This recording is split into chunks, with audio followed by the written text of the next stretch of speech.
By the late 1960s, the Vietnam War had become the background noise of American life, like bad television.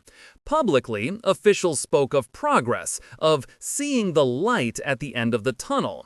This is a wonderful metaphor if you conveniently forget that the light could be an oncoming train.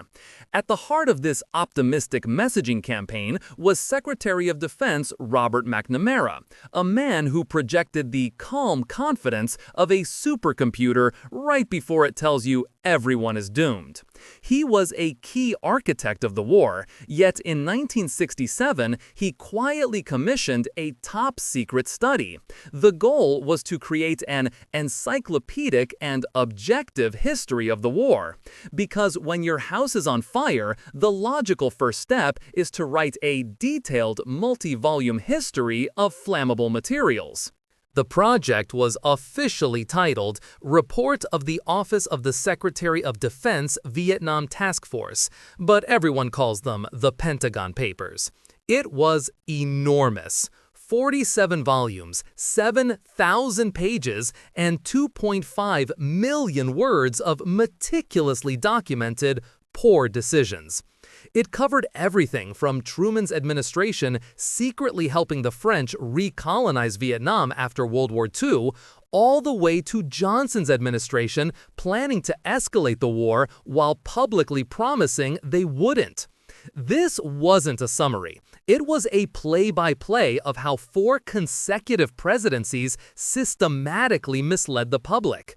The report was a masterclass in bureaucratic self-incrimination, carefully compiled and stamped top secret sensitive, which is government speak for, oh God, please never let this get out.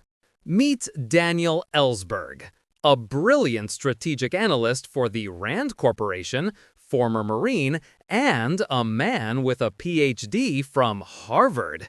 He was the opposite of a rebel. He was a quintessential cold warrior, a true believer in the system. In fact, he actually worked on the study himself.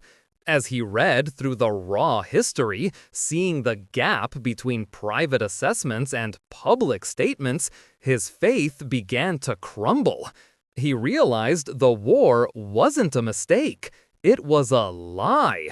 A series of lies, actually, stacked on top of each other like a Jenga tower of deceit.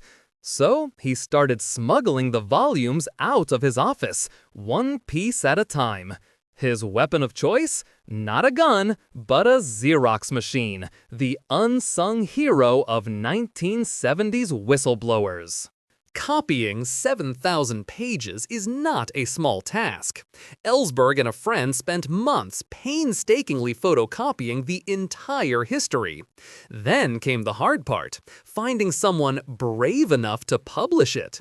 He first approached anti-war senators like George McGovern, hoping they'd enter it into the congressional record.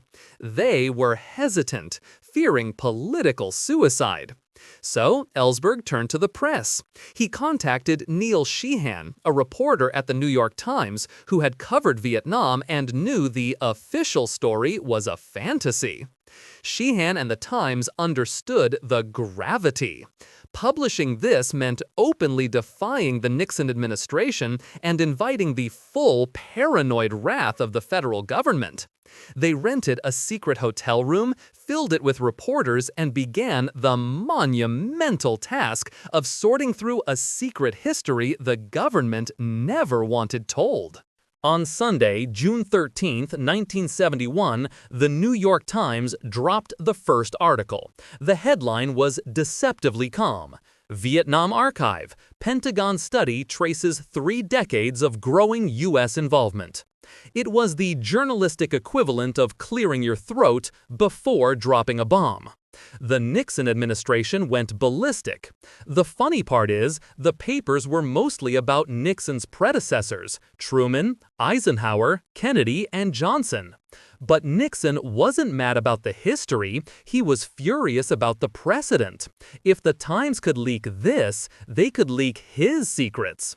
Attorney General John Mitchell sent a telegram demanding they cease publication, citing national security. The Times politely declined. This set the stage for a constitutional showdown about something called prior restraint, the idea that the government can stop a story from being published before it even hits the stands, a concept fundamentally allergic to the First Amendment. The government immediately sued the New York Times, and a federal judge issued a temporary restraining order forcing them to stop. So Daniel Ellsberg, now a fugitive and the subject of a massive FBI manhunt, did the logical thing. He gave a copy to the Washington Post. The Post started publishing, and the government sued them too. Then Ellsberg gave copies to the Boston Globe, the Chicago Sun-Times, and over a dozen other papers. It became a brilliant game of journalistic whack-a-mole. Every time the Justice Department smacked one paper down with an injunction, another would pop up and start publishing excerpts. It was a decentralized, nationwide middle finger to government secrecy. The story was too big to be contained by a single court order or a single newspaper. All of this chaos landed squarely in the lap of the Supreme Court. The case, New York Times Co. v. United States, was heard on an expedited basis.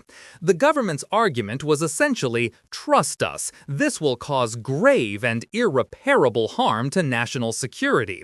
They couldn't point to a specific troop movement or agent's name that would be compromised, just a vague, abstract danger to the nation's diplomatic ego. The newspapers argued that national security was just a magical phrase the government used to hide its own embarrassing failures. On June 30, 1971, in a landmark 6-3 decision, the court sided with the newspapers. Justice Hugo Black wrote that the press was meant to serve the governed, not the governors. It was a stunning victory for freedom of the press and a terrible day for people who enjoy lying without consequences. So, what did the papers actually reveal? Oh, just a few small things, like how the Truman administration gave military aid to the French to help them keep their colony in Vietnam, or how the Eisenhower administration actively worked to undermine the 1954 Geneva Accords, which were supposed to unify Vietnam with a democratic election that Ho Chi Minh was projected to win. Winning elections is great unless the guy you don't like is going to win. They showed how Kennedy expanded the war covertly while claiming to want peace.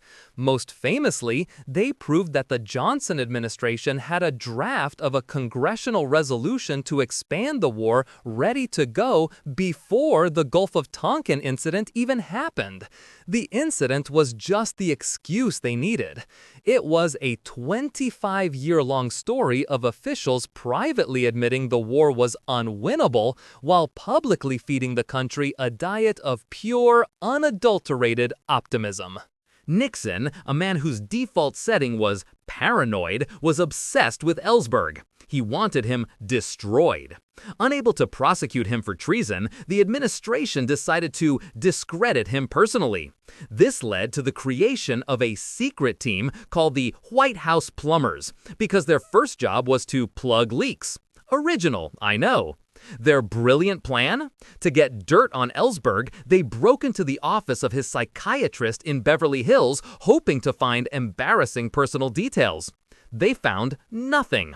But this illegal break-in, ordered by the White House, was a critical precursor. The same team, with the same mindset of being above the law, would later be involved in another, more famous break-in, one at a place called the Watergate Hotel. It turns out that once you start a secret team of guys to commit crimes for you, it's hard to get them to stop. Daniel Ellsberg's trial for espionage was ultimately dismissed because of the government's misconduct, specifically the whole breaking into his psychiatrist's office thing. Turns out judges frown upon that. The Pentagon Papers didn't end the war overnight, but they fundamentally changed the relationship between the American people and their government. Trust in the institution, already strained, was shattered. The credibility gap became a credibility canyon.